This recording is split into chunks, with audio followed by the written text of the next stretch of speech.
Muy buenos días, muy buenas tardes, muy buenas noches, donde quiera que usted nos escuche. Este es el programa de la historia de las palabras. La historia de las palabras viene de las historias orales mayas, donde implica que los dioses del Mayab nos crearon. Al vernos inermes y sin crecimiento, ellos se dieron el tiempo de crear las palabras. Las palabras las crearon con rocas, corrientes de agua fuerte, hasta llegar a aguas mansas y arenas, haciendo unos espejos que aducen son las palabras, y que todos y cada uno de nosotros tenemos un espejo dentro de nosotros, en el cual nos reflejamos el uno en el otro, y en el reflejo, la plática, aprendemos un poquito el uno del otro, y al separarnos, aprendimos algo. Nos vamos un poquito más completos. Pues hoy había 3 personas, pero hubo una situación en Cali en donde pues, nos ganaron un equipo de fútbol femenil para que el compañero del Canal 2 fuera a grabarlas y no estuviera con nosotros. Pero tenemos a Julio Moreira de Brasil y al maestro Enrique González Ruiz de México. Y queríamos ver la perspectiva desde los 3 países sobre el planteamiento de Obrador en relación al planteamiento que hizo sobre la corrupción y cómo tal vez el pueblo pueda en alguna forma sobrepasar los íconos, Petro en Colombia, ojalá y Lula en Brasil, la situación de Xiomara en Honduras, lo que es Perú, Chile, lo que está pasando y cómo tal vez al sobrepasar estos íconos y utilizando el planteamiento de Obrador, logremos tal vez hacer un avance en favor de nosotros mismos.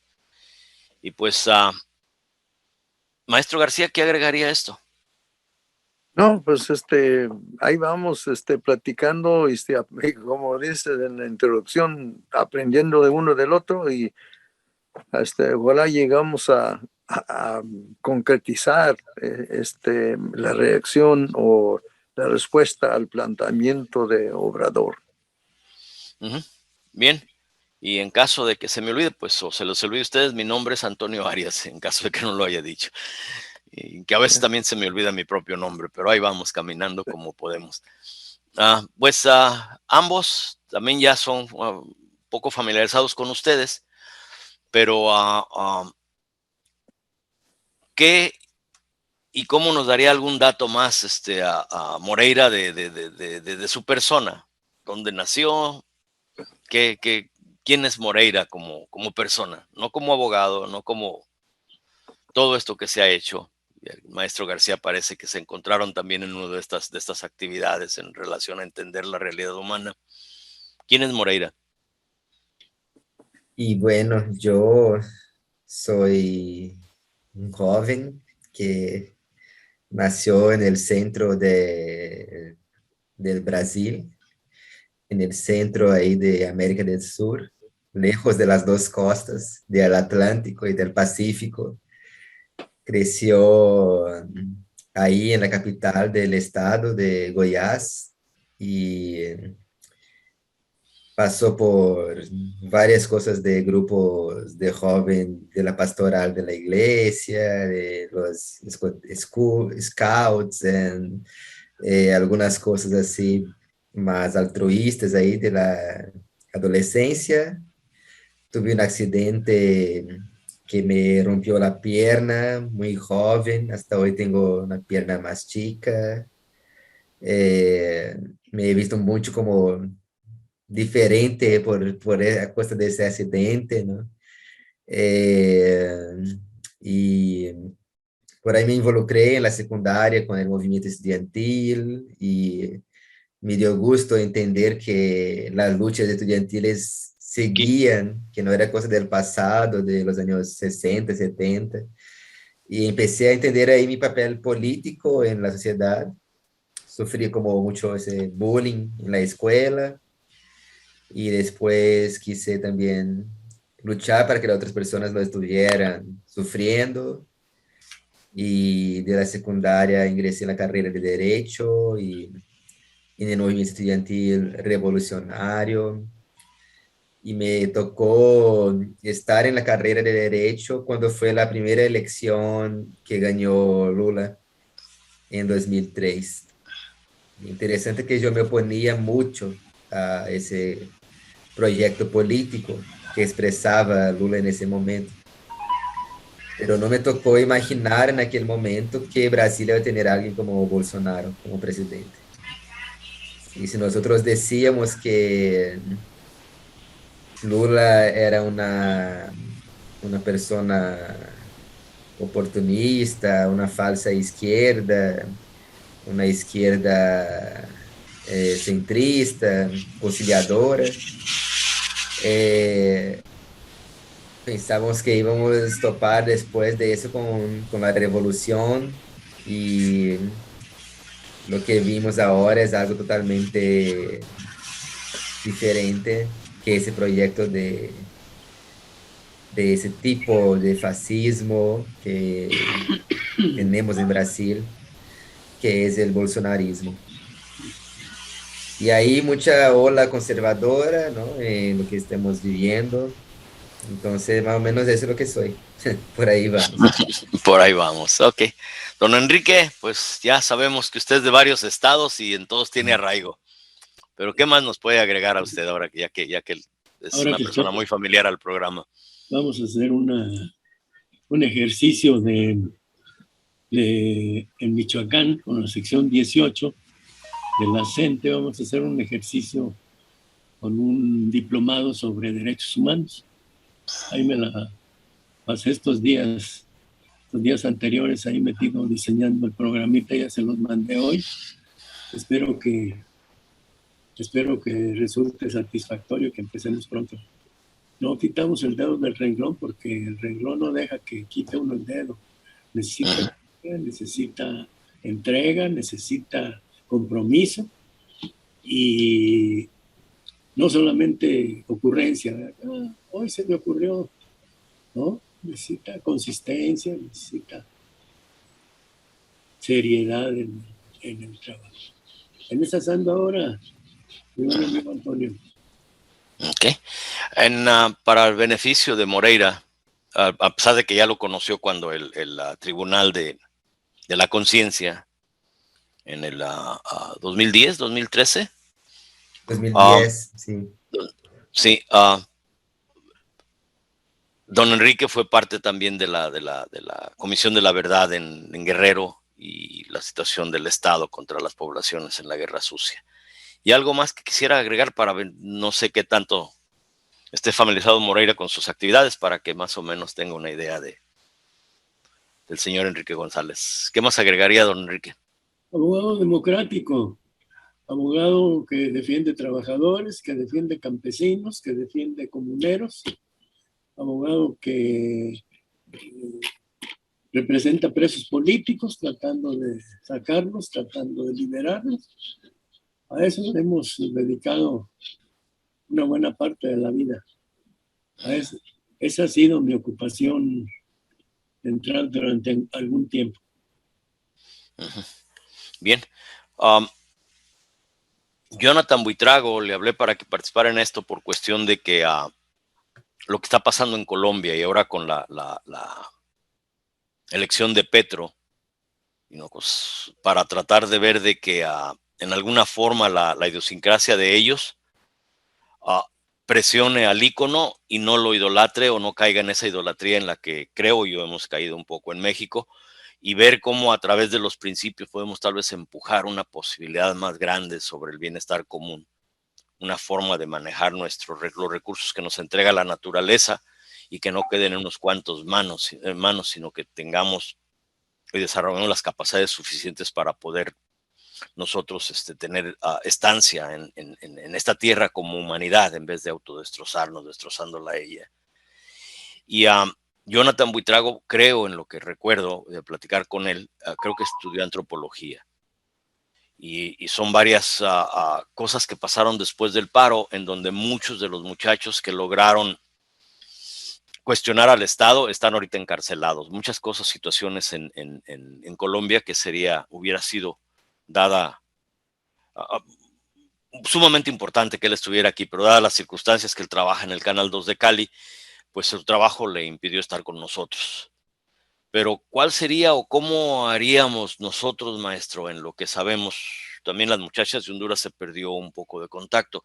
¿Cómo le haríamos para ver que la persona, el vulgo, el público, el común, empiece a integrarse a este cuestionamiento al poder para que el poder no se exceda o nos domine?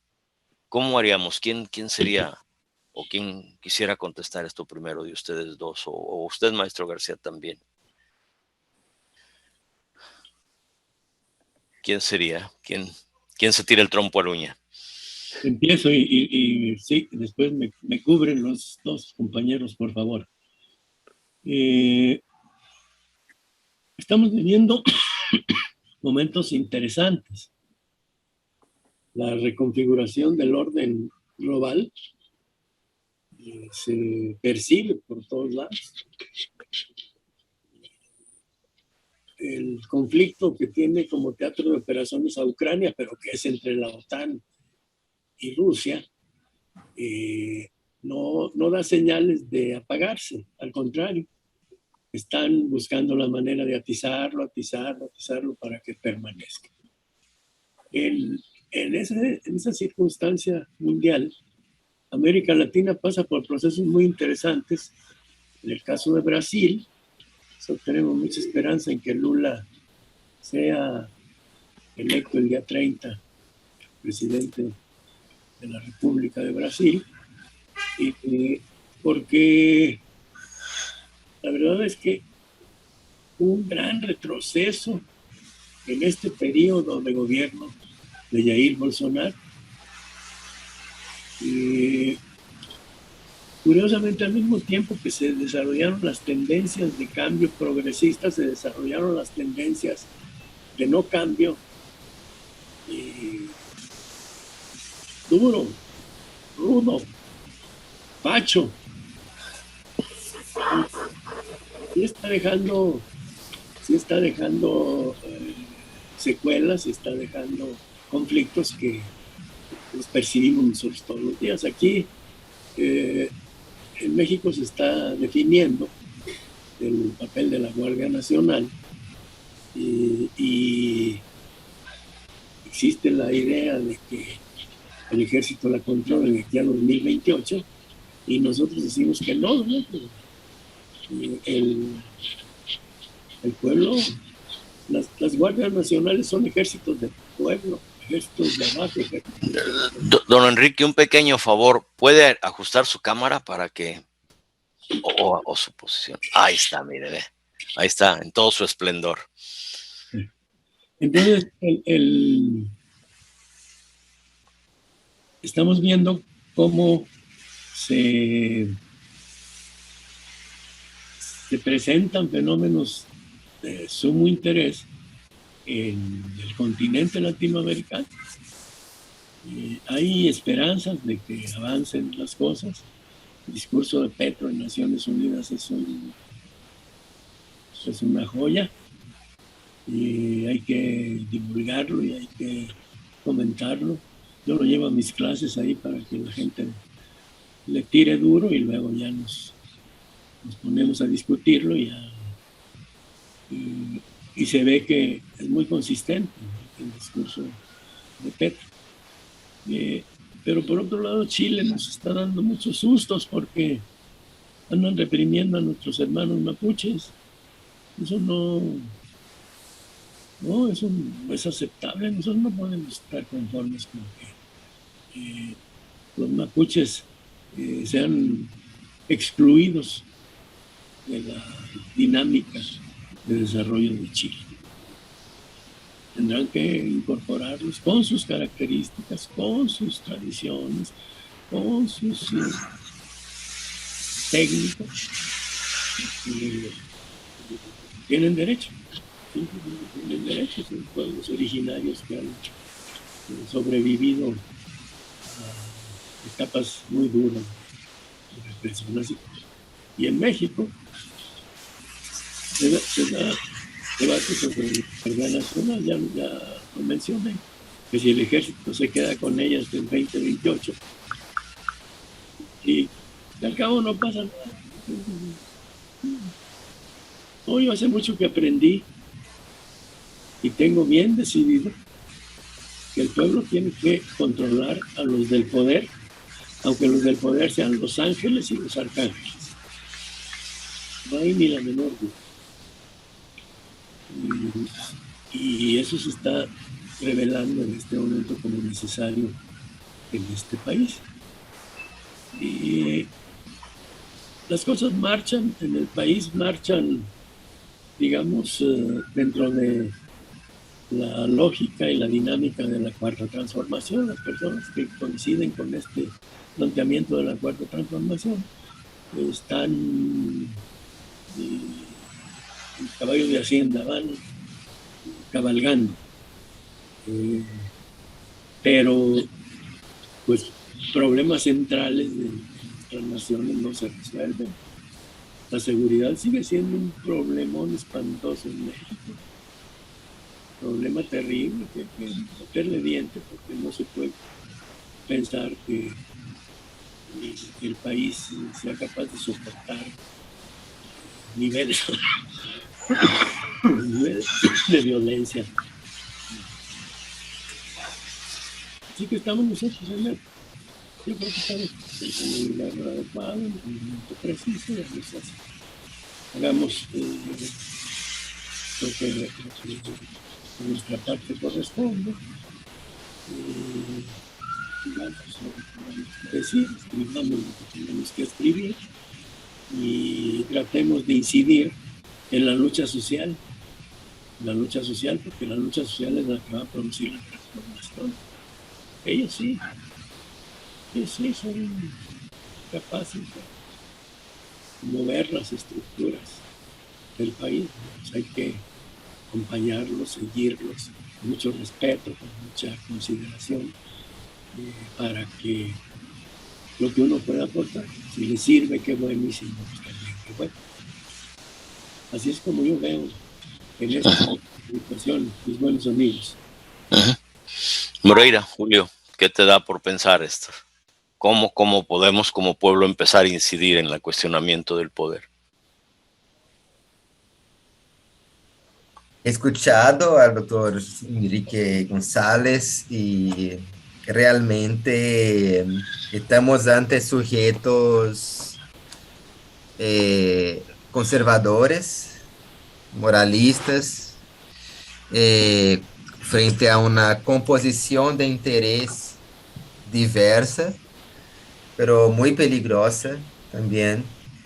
Entonces, me refiero a lo que decía él cuando habló del contexto de Brasil y cómo al mismo tiempo que se gestó una marea de cambio de proyectos sociales, de políticas públicas, de políticas sociales, de apoyos, de desarrollo de las políticas de Estado. Al mismo tiempo también se gestó como lo que había de más reaccionario desde las ideologías políticas y religiosas que siempre han habido, ¿no? Entonces, yo me recuerdo que estos grupos reaccionarios ya existían cuando yo era militante del movimiento estudiantil, pero eran súper minoritarios, así como eran unos discursos así muy, hasta lunáticos, así muy fuera de la lógica, ¿no? Del sentido. Pero hoy eso todo tiene espacio en la lógica del poder del gobierno en Brasil. Entonces, por ejemplo, ha ganado espacio el partido de la monarquía, que son como la familia del rey, del emperador de Brasil, porque Brasil fue el único país que tras la independencia frente a Península Ibérica, a Portugal, no terminó con la esclavitud y siguió como una monarquía por 70 años, hasta casi fin del siglo XIX. Y Hay, por ejemplo, cuando en algunas de las protestas de los reaccionarios, la gente que lleva como una bandera, que es la bandera del imperio, como si fuera queriendo retornar al imperio monarquista. Entonces, ese tipo de cosa tiene libre flujo, o sea, no hay ningún cuestionamiento cuando se levanta una bandera así.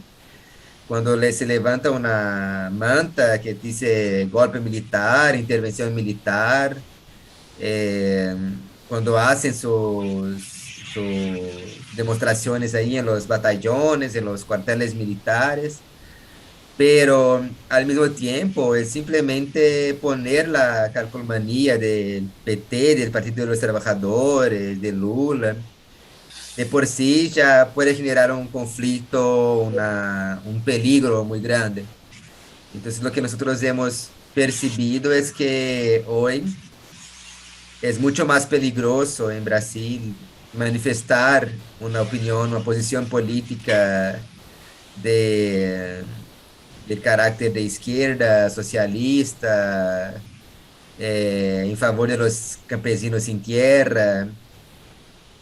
Ha sido como mucho más peligroso hacer esa defensa pública así en la calle, no en un ambiente organizado, en un congreso, en un ambiente muchas veces académico, amistoso y favorable, pero así en la calle ha sido a mucha intimidación. Y a lo lado que las banderas de lo conservadorismo así ha crecido.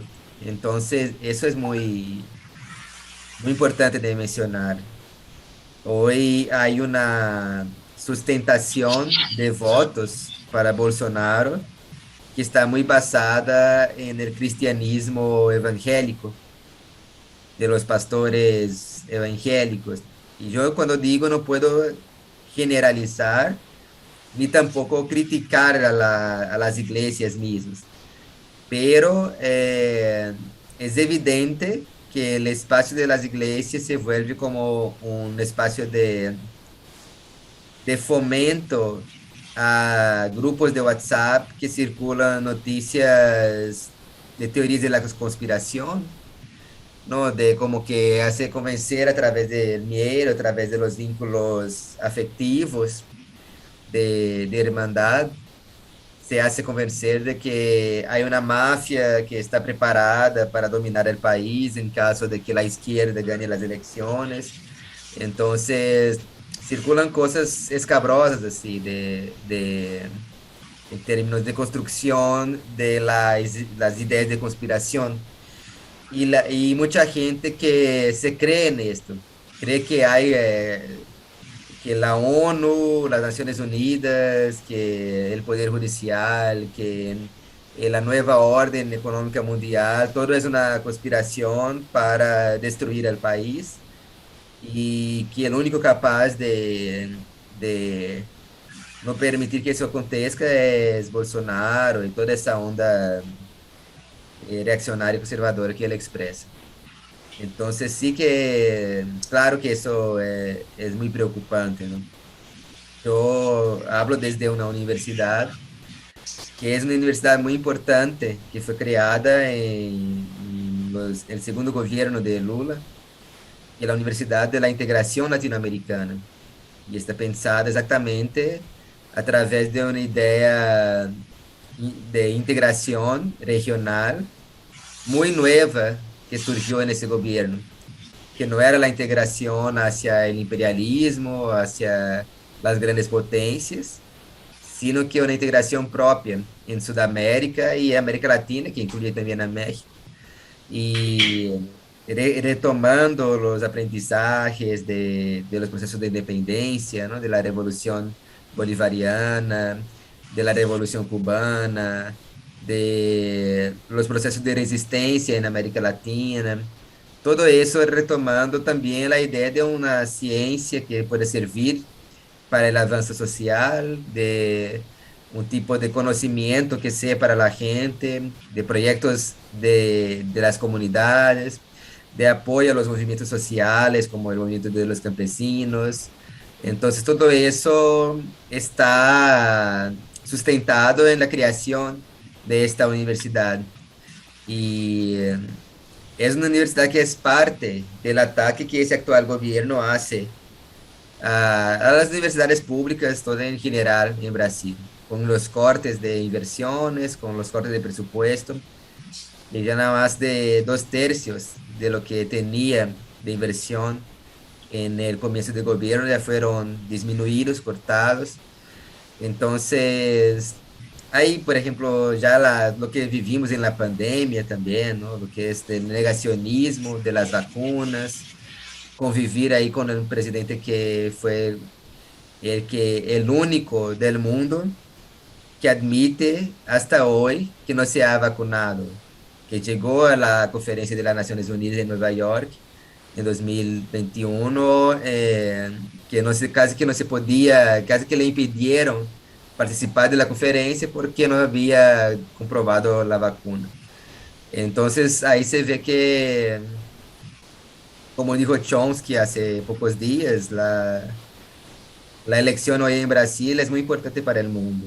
Y lo que sentimos aquí es una tensión, es una desesperanza, es el miedo, un cansancio, un torpor así muy difícil también. La vida se ha hecho muy difícil y negativa en lo que vivimos la elección. Hasta porque no hay confianza en el proceso democrático tal como está dado. Sabemos que las elecciones son manejadas por los grupos de élites y querer algo, un resultado peor, mejor o menos peor, ya es una elección sumisa, es un camino sumiso y dudable. Entonces, no genera un conforto, una comodidad, una facilidad en términos de el avance de los votos que tiene Lula. Es muy importante. Tenemos mucha felicidad que se ha podido tener esos avances, porque se lo intentaron encarcelar, ¿no? Y después se demostró toda la trampa que se armó con su encarcelamiento. Entonces hay mucho que celebrar, pero al mismo tiempo hay una tensión constante. Y Lula está asociado con muchos grupos que son conservadores, que son grupos de centro y de derecha. Y como es una grande así, alianza política para aislar a Bolsonaro, pero es una alianza política que no asegura un cambio efectivo después que entre en el poder. Entonces, todavía hay muchas otras luchas para darse aparte de ese proceso electoral. ¿Qué, maestro García? Qué pregunta haces, hombre, de cómo vamos a entrar a cambiar esa situación. Pues hay muchos aspectos de esta situación, pero lo que, pues como lo veo yo, son los mismos patrones por donde quiera que vamos por todo el mundo. Y hoy en día es cuestión de la tendencia de ciertos intereses, magnos intereses mundiales, de imponer su sistema, de sacar, de exprimir de todos los pueblos lo más que se pueda y dar lo menos. Para mí esa es la base del sistema económica, política, social que tenemos. Y hay tantos factores que respaldan ese sistema.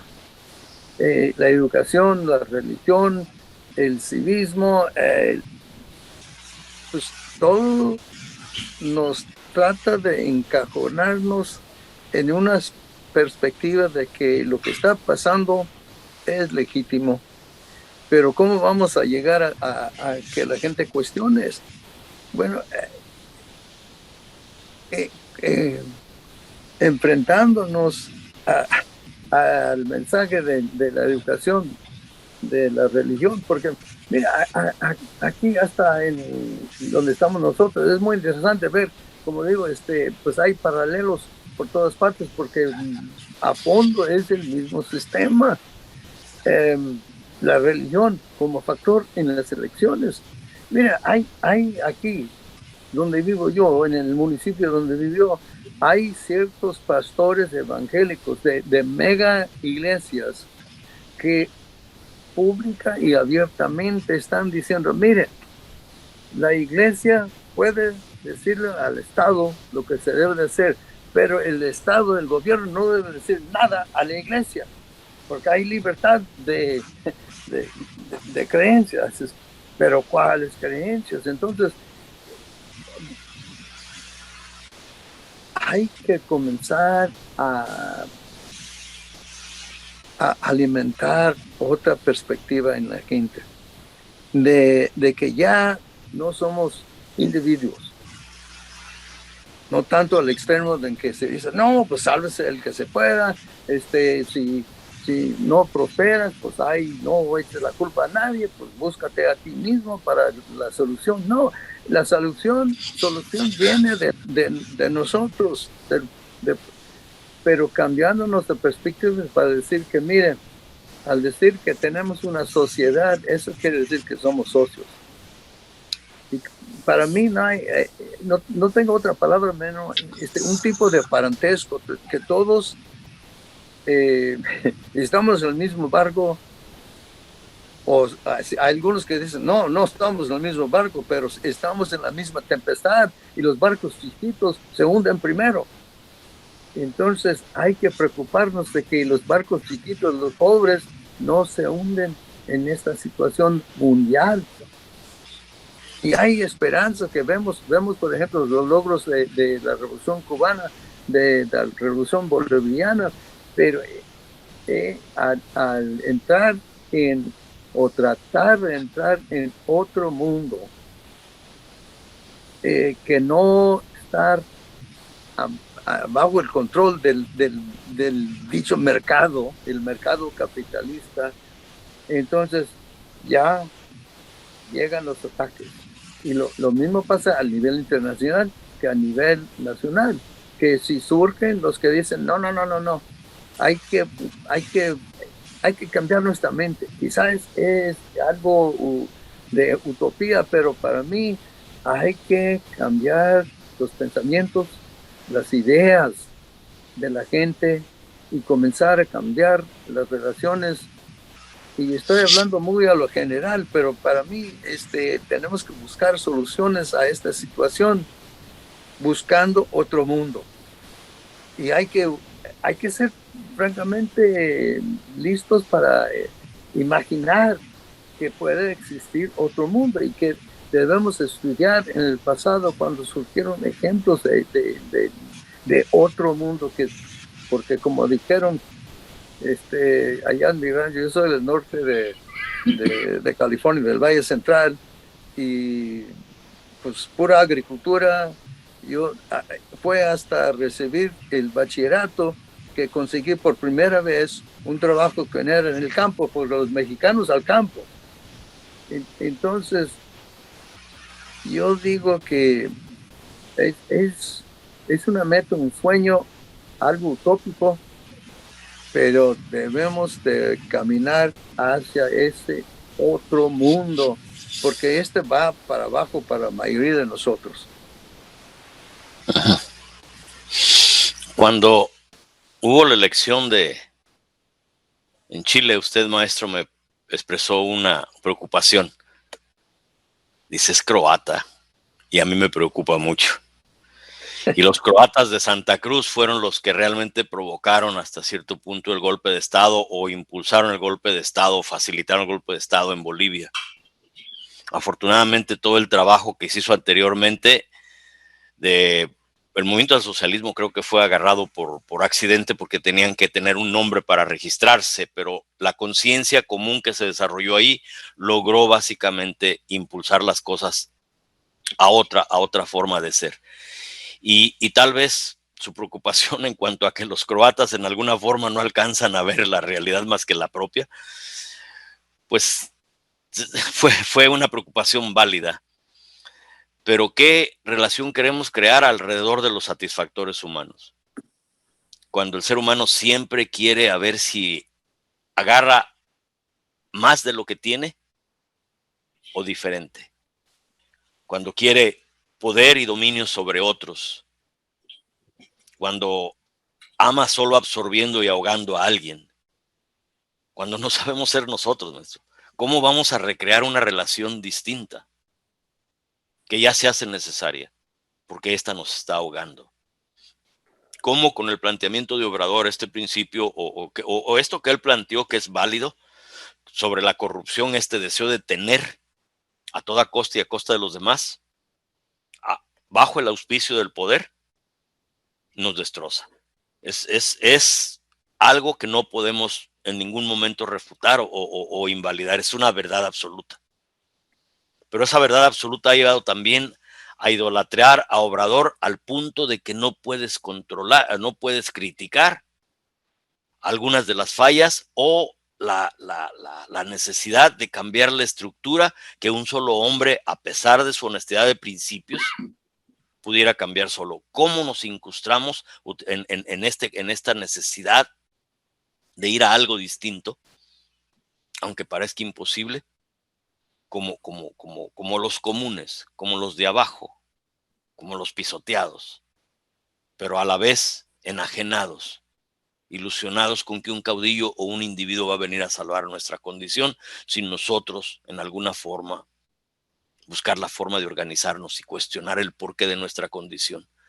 Digamos, hagamos el mismo círculo, maestro. ¿Qué piensa, maestro Enrique González? Sí, efectivamente, nosotros lo tenemos claro. ¿Qué hemos hecho durante muchos años en este país? Hemos buscado crear mecanismos que permitan la participación de sectores sociales en las decisiones políticas. Tenemos una aparentemente muy buena ley federal del trabajo, tenemos una normatividad agraria que permite ahí mantener a los pueblos originarios medianamente protegidos. Tenemos una realidad que se manifiesta con mucha fuerza, que hace ver que se están sacudiendo las estructuras globales. Entonces nosotros debemos estar preparados, pues por supuesto. Yo digo que hemos ya trabajado, dado vueltas sobre este tema, el qué hacer y el cómo. Ya le hemos dado y no nos hemos podido poner de acuerdo por la propia naturaleza de lo que somos, este grupo de personas. Pues es normal, pues, personas con ocupaciones, con formación, con tareas propias, y se dificulta el trabajo en conjunto. Yo pienso que es momento de hacer un análisis puntual de la situación y publicarlo con nuestro punto de vista, y las gentes que estén en la disposición de participar, para poner nuestro grano de arena, porque las cosas caminan muy rápido, se mueven, y una situación que hoy es, ya mañana no es. Entonces tenemos que estar siguiéndole la pista a los acontecimientos. Sí, yo creo que toda esta información que nos dio el amigo Julio sobre lo que pasa en Brasil es muy útil para hacer ese análisis, porque es lo mismo en todos lados.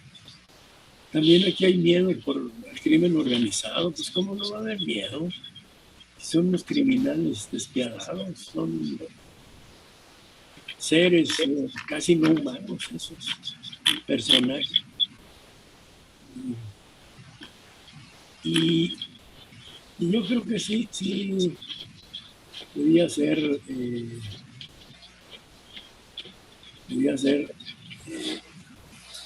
factible llamar a una reunión, llevamos un documento a esa reunión, llevamos un documento que dirija los trabajos, que oriente los trabajos para que sea más ágil. Y al final ese propósito es presionar al gobierno tlatoani para que se atiendan las necesidades de nuestra gente, ¿no? Que es en última instancia lo que a nosotros nos interesa. Por ahí es por donde yo la vería, mis buenos amigos. Julio, en forma, ¿qué te da a pensar? ¿Cómo intercedemos sabiendo que esta es la condición que tenemos? ¿Cómo vamos a tratar de ver que logremos al menos incidir y ser parte de las decisiones, sino que no nos impongan, que no nos mantengan enajenados o ausentes de nuestro propio posibilidades? ¿Qué te da por pensar? Yo pienso que la solidaridad es algo que vamos construyendo. Yo cuando estoy aquí conversando con ustedes, y aparte no preparé nada así para un texto, un contenido de docencia, nada, entonces como que solo estamos reflexionando juntos.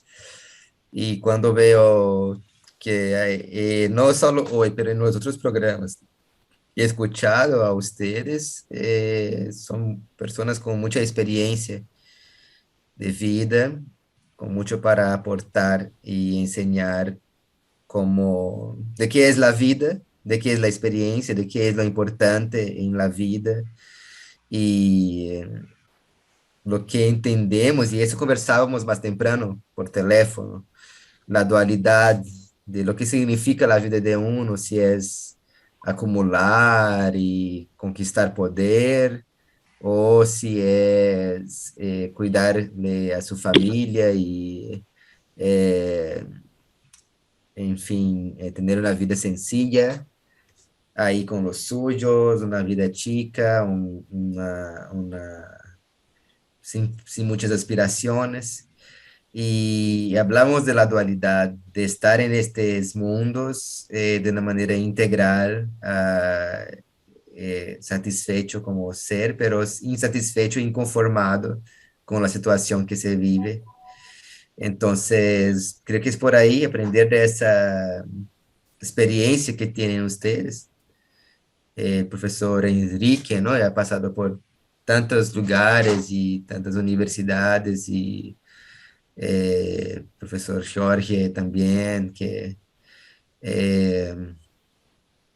tanto al fin de la vida, que es lo que importa para uno, es tener un cargo que es reconocido en todo el país, ¿no?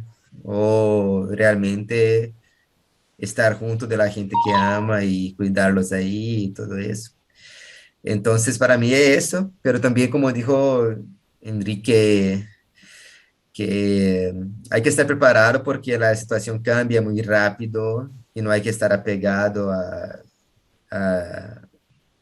a muchas cuestiones, y hay que estar preparado para esos cambios. Y el tema de la política, entiendo que es igual, es muy parecida en varios países, entiendo también la decepción que tenemos en Chile con el tema de la represión de los mapuche, y otras decepciones también en Perú con el tema de Castillo, con la cuestión de, de avances sociales que se han negado. Eh, pero igual hay que tener una ética, una dignidad inquebrantable, ¿no? Una conciencia propia de lo que es lo que yo he hecho, y de qué manera yo contribuyo y de qué manera yo estoy en esa sociedad para intentar mejorarla. Entonces, eso, así como de qué manera es mucho más allá del tema de las elecciones, es el tema social y el tema de la dignidad de uno, que va construyendo su historia ahí. Y ahí eso es como el tema de lo que hablábamos más temprano, de la conciencia. Sí, la dualidad, ¿no? Que todos tenemos dentro de nosotros mismos bondad, pero también maldad, y no cómo hacerlo manejable esto, cómo la Sí, tendencia a querer o tener sacrifica lo que somos, y se hace necesario tener para sobrevivir, pero que no sea una obsesión, que sea un algo en que te dé vida, que sea un medio para que puedas caminar y ser, en vez de la obsesión de querer tener y dejar de ser. Que mucha gente yo veo que tienen posesiones y pierden piso, se subieron a un ladrillo y se marearon, por cualquier cosita, ya no son seres humanos, son seres humanos con cosas, pero no son ellos ya en sí, se perdieron. Maestro García. No, al, al decir Julio que tenemos muchas experiencias, no, pues estás echando mucha crema a nuestros tacos porque lo que tenemos son experiencias de fracasos, pero de esos fracasos hay que aprender. Y algo que yo tengo años trabajando, cooperando y alegando con Antonio, porque algo que aprendí de él y que hemos practicado es que tenemos nuestras ideas y en vez de decir, no, son mis ideas y se me atacan, pues hay que defenderlos porque son míos. No, las ideas, las propuestas que tenemos que hacerlos en voz alta. Y luego esperar, ojalá que la gente responde y reaccione y hasta contradice. Entonces entramos en diálogo, porque sin ese proceso no avanzan nuestras ideas, quedamos estancados, congelados. Y la experiencia del fracaso es muy importante y no vamos a resolver. Esta es una lucha eterna. Y como ya se ha dicho, aportamos nuestra grena de arena, pero solución con mayúscula no la vamos a ver. Y es parte de la actitud que tenemos que desarrollar entre nosotros y entre más gente. Es que estamos en este juego, la vamos a jugar y ojalá que movemos para adelante para el beneficio de todos un poquito este juego. Es la belleza que tienen para mí las historias orales mayas, y lo que en esta dualidad que hablábamos temprano con Julio, cuando trataba de ver la hora porque se me fue la mente y nunca supe a qué horas nos íbamos a reunir, y luego Buitrago también se perdió, entonces no pudimos traer a la gente de Colombia y estaba tratando de averiguar la hora con él, y está en esta dualidad que se encuentra en todos lados con distintas expresiones. Los indios americanos dicen cuídate de tu sombra, porque te puede absorber. El aspecto negativo de tu persona, si no le pones atención, si no lo reconoces, te va a matar, te va a absorber. Y es la dualidad esta con la que tenemos que caminar, el yin and yang. Pero a mí lo que me encantó sobre Iki Botán de las historias orales mayas es que está estos dos seres claros y oscuros, día y noche, que se ignoran uno y otro. Los que tienen dogma y solo mi idea es la válida y la del otro no, y se ignoran. Pero hay es un ser de tres patas, hay una pata central donde se crea movimiento, en donde está la entrada a la oscuridad o la salida del día al oscuro, la salida del oscuro al día, y en donde está esta situación están ambos.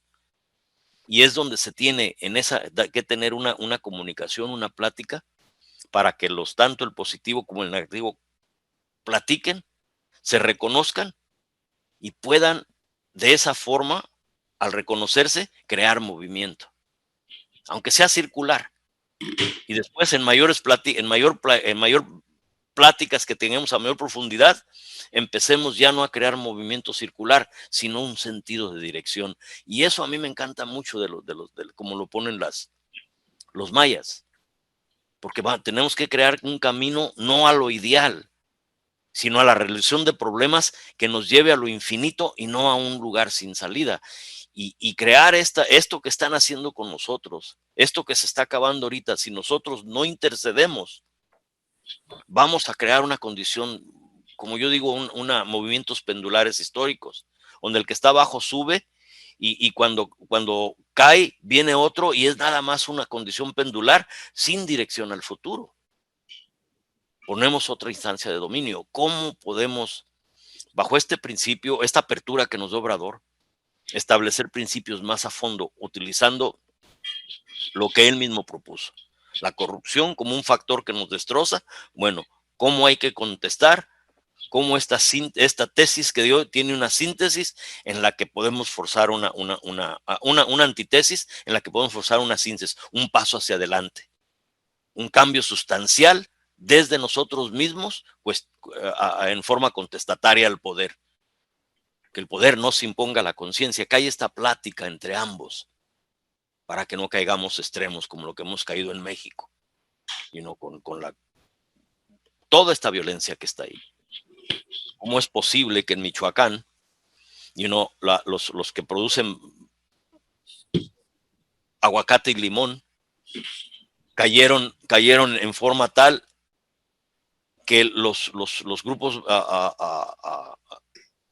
delincuenciales dominan ahora las empacadoras y el transporte? Y han creado básicamente un gobierno alterno, porque el gobierno se dejó básicamente desplazar por su propia ambición. ¿Cómo vamos a tratar de reencauzar todo esto para que esté al servicio de todos y no a la ambición o la corrupción de unos cuantos? ¿Cómo caminamos? La condición que tal vez ustedes tengan en Brasil, lo que se ha manifestado con los compañeros de Colombia, lo que también con Xiomara y otras cosas que están tomando el planteamiento de Obrador, y lograron al menos ya llevar a juicios, no a juicios, sino a auditorías forenses a gente implicada en corrupción, para que rindan cuentas. ¿Cómo podemos incidir en todo este dolor para buscar a que esta gente que tiene poder, el poder nos rinda cuentas? Que haya transparencia y rendición de cuentas como principio básico. ¿Cómo incidimos? ¿Cómo nos insertamos en esto? Y en todo lo que estaba hablando el maestro Enrique, estamos viendo a ver si en alguna forma podemos buscar reunirnos en el Distrito Federal para ver si entre todos platicamos cómo hacemos un cuestionamiento al poder más a fondo. Cómo el planteamiento de Obrador está bello, pero no ha llegado lejos. No lastima ni cuestiona la estructura. Nomás quiere maquillar la puerca, ¿no? Nomás quiere hacer cambios no a fondo ni sustanciales. ¿Qué le da por pensar esto, maestro Enrique?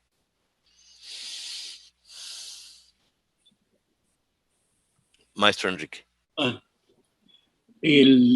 Pues efectivamente, las circunstancias son tales que demandan nuestra participación. Tenemos que continuar en la línea que hemos mantenido, y ojalá se incorporaran luego nuestros amigos de Colombia y Honduras. Me parece que también estaban en disposición para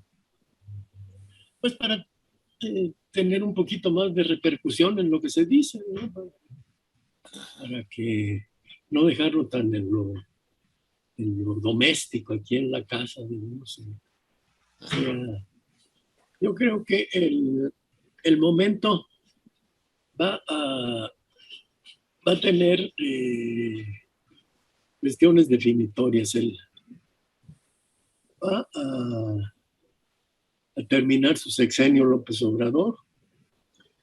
Ya definió quiénes son sus prospectos. Y yo creo que, visto objetivamente, pues, el prospecto que quede por esa tendencia, por esa, la cuarta transformación, ese va a ganar. Yo pienso que va a ganar. Estoy convencido. No como un acto de fe, sino como un acto de análisis. Y pues nosotros pongamos también nuestra parte, ¿verdad? Nosotros empujemos, tal vez un poquito más que otros, porque nosotros sí queremos transformaciones de fondo. Nosotros sí queremos que las cosas se modifiquen en serio, no nada más de forma superficial. Así que en esa tesitura y en esa circunstancia nos preparamos para esta actividad que propone Antonio ya desde hace un rato, una reunión en la Ciudad de México ahí,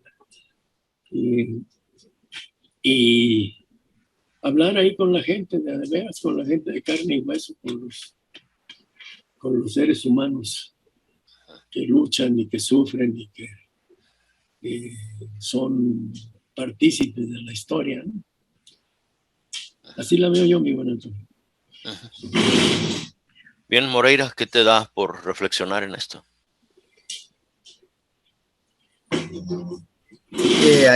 Hay que entender mejor ese proceso de México y eso de la sucesión que se está construyendo ahí, porque hay muchas críticas a Morena, como también un partido tradicional, y qué tanto es ese proceso de cambio que se dice en México.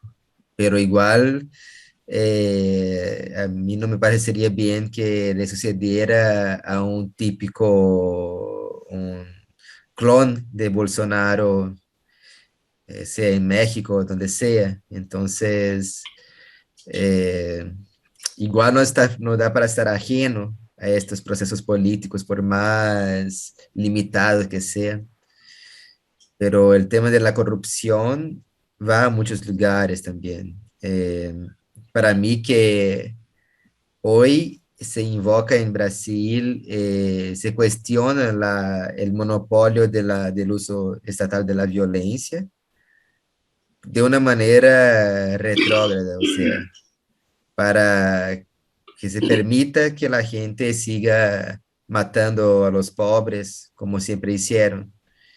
Y parece lo más así irónico que lo más izquierdista que hay es defender al Estado democrático de derecho, defender, hacer a la gente comprender que una persona tiene que ser juzgada con garantías, que no puede haber un juicio sumario, o sea, mucha gente que no está ni ahí para eso, que se mueve por la lógica misma de la violencia y de la venganza. Y eso es mucho la base de la política actual. Entonces, es muy loco pensar que toda información es crítica del derecho, es decir, de la crítica marxista del derecho, la crítica del Estado, pero al mismo tiempo lo que hablamos hoy no es de una amenaza al Estado para una revolución, y sí de una amenaza al Estado por un tipo de fascismo del poder, desviación del poder. Yo me recuerdo mucho del proceso del TPP en México, que se construyó durante 4 años la idea de cómo en México hay un patrón de violencia estatal, de desviación del poder, y precisamente eso también pasa.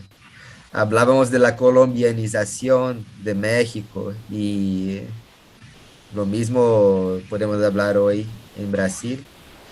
en Paraguay, de los cárteles actuando ahí también.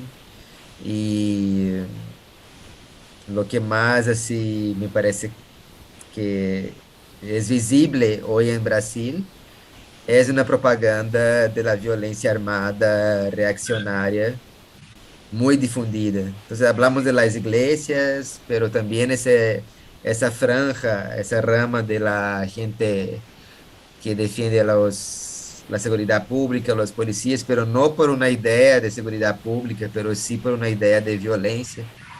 Eso está muy diseminado. Yo creo que hay que encontrar también en un nivel de socialidad ese camino del pacifismo en la misma dialéctica del conflicto social, pero hay que pacificar hasta internamente para lograr un cambio también.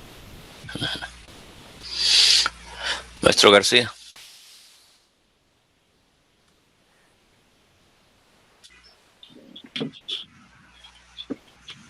Bueno, este pues, es un reto tremendo para nosotros, para poder enfrentarnos a esta situación, no como individuos, pero en colectivo, porque solos no vamos a hacer nada, pero es siempre cuestión de la lucha de ideas, de posturas ideológicas, porque si seguimos buscando lo particular para nosotros mismos, quizás logremos algo, pero la situación en general se va a degenerar.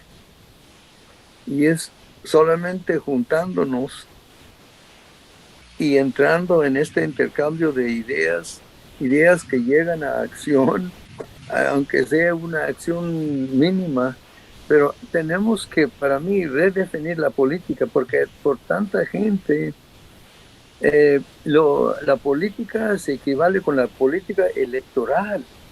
Y la política electoral es cuestión de un ciclo de las elecciones, entonces nos movemos, no voy a decir que organizamos, pero nos movemos para buscar poner el Salvador ahí que nos va a resolver todos los problemas y luego nos vamos a la casa a seguir viviendo nuestras vidas. Hay que ver la política en un sentido más amplio, de que es cuestión de continuamente enfocarnos en, por ejemplo, cuestiones del erario, de quiénes son los intereses que se entiendan. Y si las acciones de los gobiernos, ya sean municipales, estatales, federales, nomás apoyan y promueven ciertos intereses que no son los intereses del pueblo, sino de algunos particulares. Entonces, hay que enfocarnos en eso. Por eso la idea de las auditorías, de transparencia, son importantísimos, pero nosotros tenemos que no solamente pedirlos, sino exigir que continuamente se hacen. Y para eso necesitamos movernos continuamente y no dejar la política para el ciclo electoral, porque eso es nomás una parte importante de la política. La política tiene que tener una definición mucho más amplia. Julio, en relación a lo que dijiste y algo, digo, que va a mí la condición de fondo, ¿no? Pero esto dentro de la condición socioeconómica y política, al menos como yo la veo y la percibo y en lo que yo he escarbado, la situación de criminalidad ahorita básicamente se originó por la pérdida de la dinastía de Somoza en Nicaragua y la construcción de un ejército irregular en donde la Honduras postrada fue el receptor y el campo de donde se trató de tumbar al gobierno de los sandinistas. Al no tener financiamiento, Estados Unidos en Brasil, en Bolivia, Brasil, en esa área entre Colombia y esos enseñó el proceso de laboratorios de campo para la extracción de la coca, para poder financiar este ejército irregular. Y eso se nos olvida. Y vemos la criminalidad, vemos la condición que se nos ha creado y no vemos esta avaricia de poder, esta condición que nos ha llevado a todos a un desastre. Y en lo que mencionamos esta criminalidad tenemos que mencionar quién la ha provocado y por qué y en qué intereses. ¿Con qué intereses? Con este afán de dominio. Se está acabando, pero ¿qué sigue? ¿Cómo vamos a reconstruir una relación que no esté basada en todas estas bajezas? Lo menciono por cuestión como un dato para lo que mencionas sobre la criminalidad y la criminalidad que tenemos también en México. Maestro Enrique, un poquito corto para despedir el programa, pero seguimos platicando si ustedes así lo desean. Seguimos platicando. Hemos llegado al meollo del asunto. Siempre sí tenemos clara la visión. Lo que nos falta son mecanismos prácticos para echar a andar nuestra actividad, nuestra acción ya concreta. Sí es dable que nos reunamos con organizaciones sociales hermanas, amigas de distintos puntos del país, México, aquí en la ciudad capital. Yo pienso que ellos estarán en general de acuerdo con el planteamiento que hemos manejado aquí, porque pues se informa uno, lee sus documentos y efectivamente pues están, no son enemigos de la Cuarta Transformación, pero tampoco son incondicionales, ¿no? Y entonces, si ya estamos en esa tesitura, pues avancemos por ahí. Tratemos de fijar fecha, tratemos de fijar actores, quiénes van, cómo van, y lo trabajamos, entre todos. Por ahí la veo yo, mi buen Antonio. Bien, dejen, ya estamos en la hora, ¿verdad, maestro García? Parece que se nos ausentó por un momentito. Bueno, dejen, creo dentro de mi cálculo de tiempo ya terminamos el tiempo que nos da KQBH, estación de radio de aquí del este de Los Ángeles, muy pequeñita, está en un conservatorio de arte y se dedican a la palabra, y la estación de radio es parte de esa enseñanza que este conservatorio de arte da.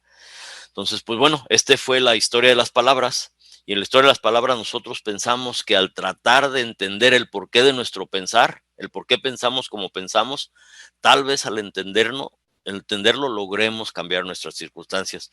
Muchas gracias donde usted nos haya escuchado, y esta plática termina en su complemento en YouTube y Facebook, pero está recortada para la hora que nos da la estación de radio hasta aquí. Bueno, maestro García, o ¿qué piensas tú de esto? ¿Qué énfasis o qué le das a lo que está desarrollando Julio en la plática? Y tal vez otra información más, en cuestión de que los compañeros de Colombia con los que he platicado en relación a esto, ellos me han dicho que sí quisieran ver a nosotros como una especie de referente, y yo en parte lo que les digo es que el principio está ahí, y lo que ellos tienen que desarrollar a través de ese principio, a través de este cuestionamiento que dio Obrador, su propia dinámica y sus propias circunstancias, porque tienen variantes, pero están tan interesados en llevar a cabo un ejercicio similar al nuestro. Quieren observarlos también. Yo creo que también puede que ellos tengan que empujar por su propia cuenta, como yo creo que es lo más necesario. Pero, ¿qué les da a pensar esto? Julio, ¿qué piensas? Entonces seguimos, quería escuchar al profesor Jorge, como los pies. A ver, maestro, ahí le pasaron la bolita. Le voy a hacer un comentario breve, apoyándome en lo que acabo de escuchar. Ni enemigos ni cómplices. Ok. Bueno, ¿cómo creamos un diálogo, no? Obviamente tenemos que cuestionar al poder.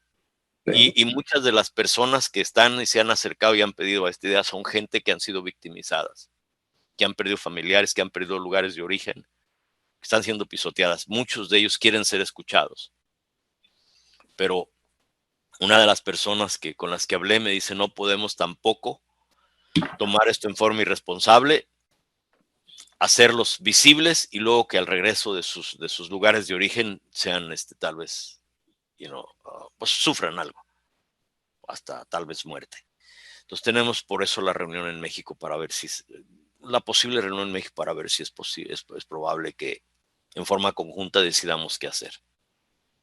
Pero está bajo el planteamiento de Obrador lo que estamos haciendo. Y no somos cómplices del poder, no somos enemigos del poder, pero sí lo tenemos que cuestionar. No puede llegar a estos extremos sin ser cuestionado a fondo. Bien, don Enrique, ¿qué le da por pensar? Sí, estoy totalmente de acuerdo. Nosotros ni cómplices, ni, ¿qué dijo maestro García? Ni cómplices ni... Maestro García. Ni enemigos ni cómplices. Ni enemigos ni cómplices, correctísimo. No, no somos sus enemigos, definitivamente no. ¿Cómo va a ser? Si está haciendo un trabajo valioso para el pueblo, pero no somos sus cómplices, ¿verdad? Pues ¿cómo nos vamos a quedar calladitos cuando ocurren cosas en nuestra carota aquí? Las tenemos aquí, ¿no? Tenemos nosotros que decirlo, porque luego las experiencias de gobiernos progresistas nos han fracasado por falta de crítica del pueblo. Híjole, te voy a decir una cosa dura, amigo Julio. A Lula no lo criticamos en su momento, cuando estaba empezando a regar el tepache, como decimos nosotros, cuando estaba empezando a hacer cosas extrañas, nosotros debimos haber dicho, no, espérame. Y cuando yo digo nosotros, pues me refiero a un amplio espectro de personas pensantes de izquierda de este planeta que no queremos que pues que las cosas se conviertan en simulación. Ya está, que Lula terminó mal su primer periodo. Ojalá no, vamos a volver a votar por él, dile que yo voy a votar por él y todo, que no hay problema ni nada, pero que se ponga las pilas. Sí. Esa es una de mis mayores preocupaciones en todo esto, que vemos al ícono, vemos lo que está haciendo y al idealizarlo y no criticarlo, hasta cierto punto nos convertimos en cómplices. Por eso. Porque caemos en una inercia, en un él lo va a solucionar, en vez de cuál es nuestra responsabilidad en esta nueva posibilidad. Lo que vamos a oír y las gentes que vamos a oír, que a través de este programa de radio hemos agarrado sus testimonios, su forma de ser, su sufrir, no va a ser agradable en cuanto a las acciones de Obrador y varias cosas que ha hecho que son en detrimento y han causado secuestros, han causado varias cosas en lugares donde nosotros hemos agarrado documentación. Pero pensar que un solo hombre va a cambiar toda una estructura ya establecida y reafirmada y armada hasta cierto punto es una locura, es una estupidez. ¿Cuál es nuestra parte en esta dinámica? ¿Qué responsabilidad tenemos y cómo podemos ver no al villano, no vilificarlo, ni tampoco idealizarlo, sino al hombre con fallas y imperfecciones, con quien podamos no necesariamente caminar juntos, pero no impedir que se vaya a un extremo, o que nos deje un país con la misma estructura, nomás con poca mella, poca exposición, sin un cambio real de a fondo, porque nosotros no tuvimos ni la percepción ni el coraje de hacer lo que nos corresponde. Así fue. Así fue. Pues, pero hay que hacerlo, pues estamos en un buen momento, estamos en el lugar adecuado, entonces vamos a tratar de dar nuestro punto de vista. A lo mejor no sirve de nada, o a lo mejor sirve un poquito, o a lo mejor sirve mucho, no sabemos, pero algo habrá de servir. Ujú, Lo peor que uno puede hacer es no hacer nada. ujú. Eso, eso no sirve. Hacerse cómplice, como dice uno, con el silencio, como dice el maestro, El ¿no? maestro lo hacía, ¿no? Y nosotros ni cómplices ni enemigos. Hey, Ok. Está en una posibilidad, en un espérame a ver qué pasa la situación de Brasil. ¿Cuál es tu percepción? ¿Crees que dentro de todo esto y con todo lo que la gente de poder hace para no irse en silencio, para tratar de provocar miedo y estarse un rato más, ah, sea vencida y logre Lula tomar el poder? Pero ¿cuál es la responsabilidad del pueblo brasileño para caminar más lejos de esta nueva oportunidad con un ícono? ¿O cómo la ves? Okay. Mira, como dijo el profesor Enrique, y yo me recuerdo muy bien de esa época. Fue la época que tuve más activismo, fue en la época de que estaba Lula en el gobierno. El gobierno de Lula hizo profundizar las conexiones con el agronegocio, con el latifundio, la expansión de la economía primaria en Brasil, la reprimarización de la economía. No hubo crecimiento industrial. Se hizo al fin del gobierno de Dilma, que era la otra presidenta, ¿no?, del gobierno del PT, se aprobó la ley antiterrorismo. Hubo mucha masacre de campesinos también. Yo me recuerdo muy bien de esos hechos. Eh, pero cuando uno sabe a dónde va a reclamar derechos, es una situación diferente. Es cuando uno tiene como esperar y confrontarse con el Estado, demandando que el Estado cumpla con los requisitos mínimos. Una cosa, por ejemplo, que hizo el gobierno Lula, el gobierno Lula declaró que la ley de amnistía que perdonaba a los militares en la dictadura militar eh, podría seguir su impunidad, que eso no tendría que moverse. El gobierno fue condenado por la Comisión, la Corte Interamericana de Derechos Humanos, para hacer el juicio a los militares de la dictadura. No se creó el juicio, pero creó una Comisión de la Verdad que hizo mucho trabajo importante. Y el gobierno hizo cosas malas y buenas, ¿no? Hizo avanzar con las grandes obras ahí de los megaproyectos, muchísimo, violación de derechos, desplazamientos en la Amazonía, inclusive, y yo me recuerdo todo eso, pero al mismo tiempo que se creó un Plan Nacional de Derechos Humanos, que tenía muchos elementos importantes, que tenía como patrones de cómo el Estado tiene que actuar en términos de defensa de derechos humanos. Lo que hizo Bolsonaro fue cerrar ministerios, cerró el Ministerio de la Cultura, cerró el Ministerio de Desarrollo Agrario, terminó hasta con el Ministerio del Trabajo. Entonces, toda la institucionalidad estatal que se puede encontrar un mínimo equilibrio para ese juego de que hablaba Jorge García, ese poder jugar con ese sistema para reclamar derechos, toda esa estructura fue desplomada con el gobierno de Bolsonaro. Entonces, no hay como, por ejemplo, encontrar un intermediador en la esfera de gobierno, en la esfera pública, para cuestionar las acciones del gobierno. Yo lo que espero con un retorno del Lula es que se recupere ese tipo de institucionalidad estatal, no para reprimir a la gente, no para hacer daño a la gente a través de la represión estatal, a través de los tributos, a través de leyes abusivas, pero para crear mecanismos de control social que hoy no existen. Las conferencias de comunicación, la reglamentación de los medios de comunicación, la, la Conferencia Nacional de Cultura, las políticas culturales. Entonces, es poner en términos más inteligentes, más razonables, las políticas sociales. Y eso ya es un logro, un avance grande. Pero como tú preguntas, ¿qué se puede esperar del pueblo brasileño en todo eso? ¿No? Yo creo que ese grande apoyo que ha tenido Lula es mucho porque el pueblo quiere un cambio.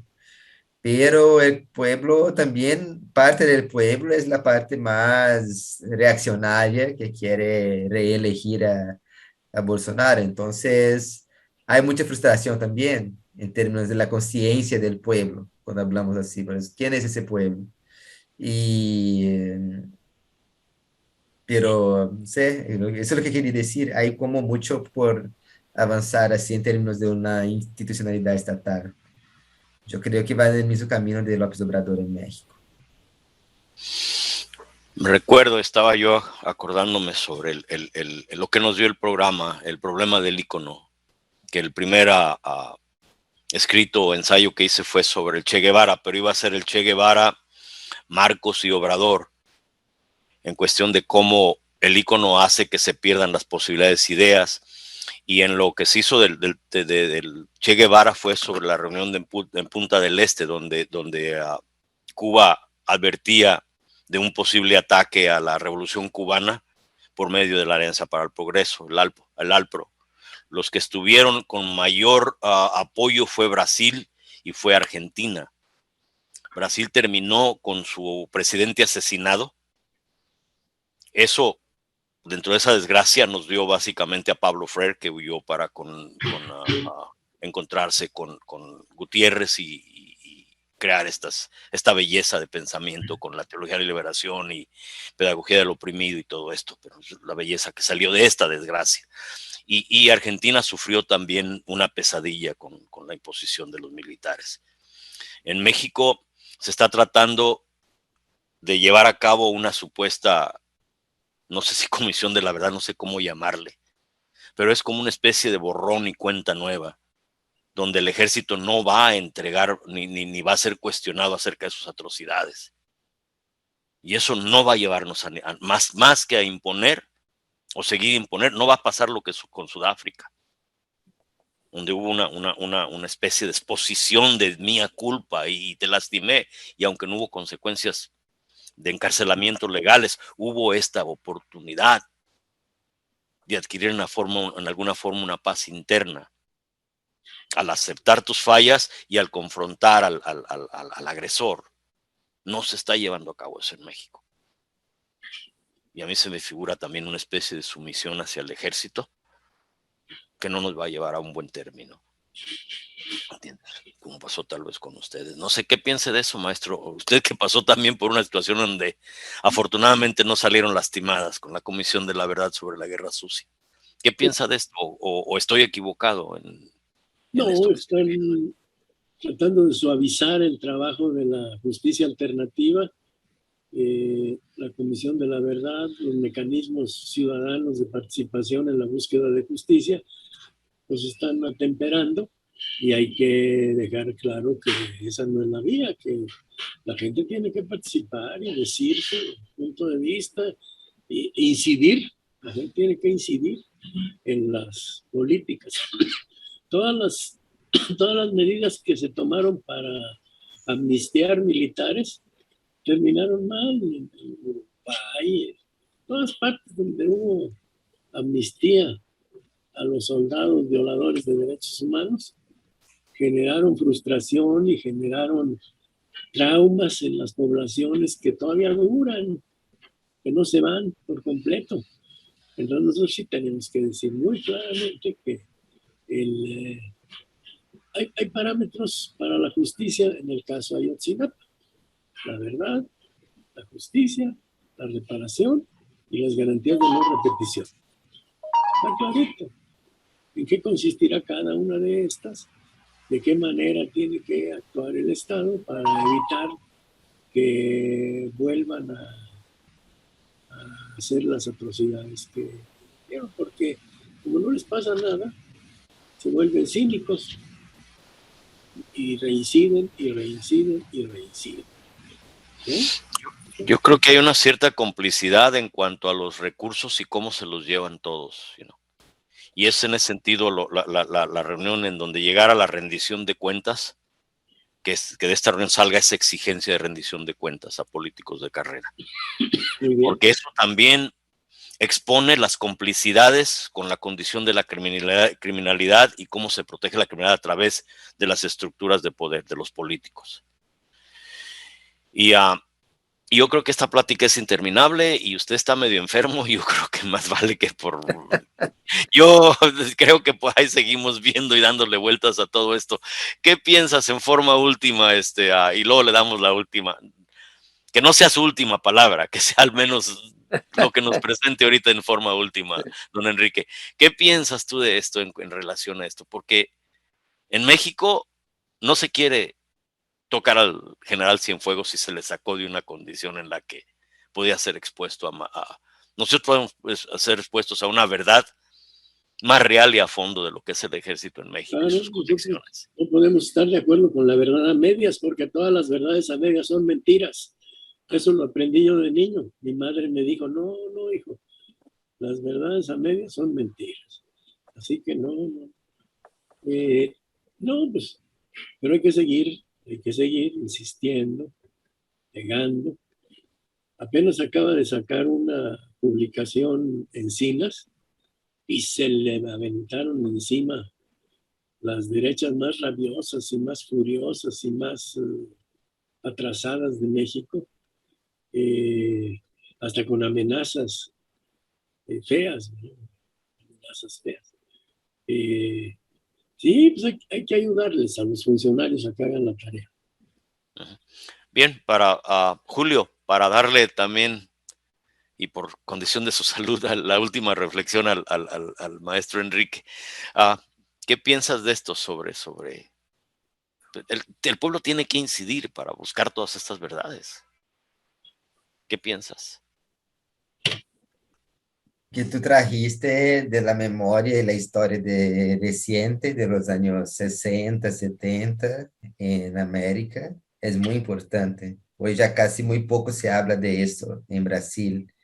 En Argentina se habla del Día de la Democracia, del Día de la Memoria, pero en Brasil se olvidó mucho. En Brasil la enseñanza ha dejado mucho la reflexión crítica y toda una generación, la que vino antes de mí y la que llega después de la mía, de alguna manera vino ya con un déficit de la reflexión crítica de nuestra propia historia. Entonces, hay un negacionismo, un revisionismo histórico y un olvido sobre el tema de lo que fue ese proceso de la dictadura militar, y eso es muy perjudicial para nosotros. Entonces, hay que seguir la reflexión. Me encanta estar con ustedes y han hablado mucho de ese tema de hacer el reclamo de los derechos populares en México por el tema de la crítica de la corrupción y mirar este tema de la corrupción más hacia los pueblos y no hacia los patrones liberales de anticorrupción. Retomar enlaces colectivos, iniciativas conjuntas para impulsar esas cuestiones. El momento que tuvimos ahí con el Tribunal Internacional de Conciencia de los Pueblos en Movimiento en 2010 fue muy importante, porque casi todos éramos juristas, gente de origen ahí de derecho, como abogados, pero hablamos hacia el movimiento social con una particularidad. En Brasil también hace poco, en agosto, hicieron una carta por la democracia en el Día del Abogado, ahí en la Facultad de Derecho de la Universidad de São Paulo. Entonces hay mucha cosa que se puede hacer en términos de un cambio social y desde cada lugar propio, enlazarse con los demás, como estamos haciendo nosotros. Entonces, así que les apoyo también. Estoy aprendiendo con eso de no ser cómplice ni enemigo. Y esto es un proceso de amadurecerse, de madurarse más con... Yo creo que cada humano también es una potencia muy grande, no un poder egoísta, sino que una voluntad de potencia y una voluntad de sentido. Entonces, ustedes son también potencias de experiencia, como decía yo hacia el profesor García, ¿no? O sea, la experiencia de la madurez, la tranquilidad, la serenidad para enfrentarse con tanto lo que ya pasaron y que vamos a seguir pasando. Y yo puedo decir lo mismo para las generaciones que vienen, mis alumnos, y seguir. Ok, maestro García, para darle el cierre al señor González.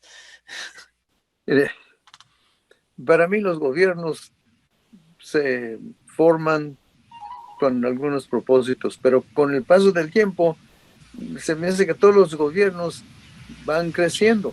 Se forma otra secretaría, subsecretaría, una agencia, una comisión para resolver problemas concretos. Pero lo que pasa con esta multitud de organizaciones estatales y paraestatales es que surgen una reacción o se impide que hagan su trabajo o los intereses particulares toman control de las agencias que quisieron controlar a ellos. Entonces es eterna esta situación, pero para mí hay que recordar la lema de aquel criminal de 68 que arriba y adelante y nos confrontamos, mejor no con violencia, pero nos confrontamos a este ciclo eterno de opresión, de apoderarse de lo que debe ser social por la gente particular. Sí, me recuerda mucho el maestro Acuña, con quien ya ve cuando se tiene apego a lo que se logra y no se suelta, no se alcanza a ver sus fallas. Y cuando se las marqué, pues él me trató con bastante rudeza y no termina de pedir disculpas porque al parecer esa crítica era necesaria cuando él no la quería escuchar. Buscar que lo que hagamos no tengamos apego a ello. Seamos constantes críticos de todos y nosotros mismos. Maestro Enrique, pues ahí disculpando que lo sacamos a un poco enfermo a esto, pero ¿cómo despide el programa? Todo bien. Pues vamos sobre lo que estamos pensando. No nos hemos convencido de lo contrario. Creo que es correcto lo que estamos haciendo. Vamos a tratar de ampliar horizontes y vamos a tratar de efectivamente incidir en lo que podamos en las decisiones del gobierno. En el caso de México está muy interesante, muy interesante. Va a haber hechos muy llamativos y viene un periodo que yo creo será, ¿qué diré? Pues no me atrevo a decir si bueno o malo. Diré que será interesante, será así, tendrá cosas nuevas, tendrá expresiones distintas de las que se han usado hasta ahora en el ejercicio del poder. Y bueno, pues ahí estamos nosotros insertos ya en ese trabajo. ¿Quién sabe qué nos lleve esta pelea entre grandes fuerzas económicas, que se está gestando ahorita ahí con lo de Ucrania? Porque no es solo eso, son fuerzas económicas que pueden arrastrar a todos a algo y no sabemos exactamente a qué. Pero bueno, despidámonos de aquí y les voy a dar un reporte muy breve, pero por teléfono, para que me esperen y seamos breves para que usted vaya a tomarse, no sé, un té de algo, ¿no? Pero buenas noches, muchas gracias a quien nos haya tenido la paciencia de escucharnos y estas pláticas pues las hacemos eternas, parece que somos eternos, apasionados de la locura de querer cambiar el mundo aunque no podamos. Muchas gracias, maestros, muchas gracias a ustedes. Ahorita les hablo. Gracias a ti. Maestro García, Dios joven Julio, gusto saludarte. Nos vemos, Toño, cuídense todos. Sí. Gracias. Gusto.